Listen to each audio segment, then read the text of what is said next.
I can't believe it's come to this, but here we are. I had a little bump on my butt, so I went and got a physical done, and long story short, it's cancer. So now I have to figure out where to go from here. You would think a helicopter would land in my backyard and pick me up and bring me to get radiation and chemo and all that stuff. But no. I had a colonoscopy in July, and this is formed in less than 6 months.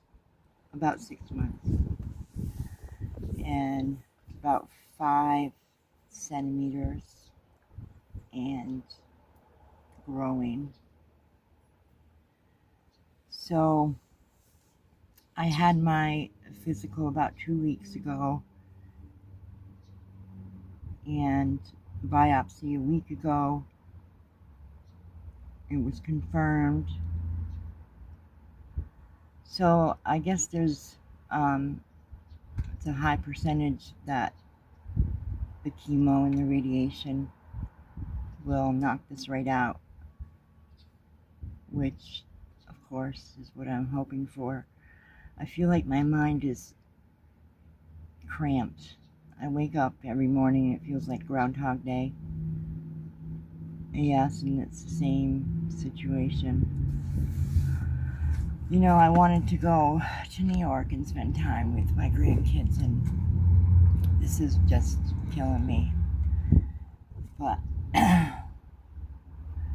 you know, God only knows what tomorrow brings, and I really need to lean upon my faith and trust God that He'll get me through this. He's gotten me through everything else. So He'll get me through this too. And there's a lesson in it. But I'm kicking and screaming the whole way. Yeah. So I'm sitting outside my apartment, my car that has a fuel injection issue. I can't believe this. So I have to go Friday to Moffitt Cancer Center and get my PET scan to see what stage cancer I have, and hope and pray that it has not moved anywhere from my butt.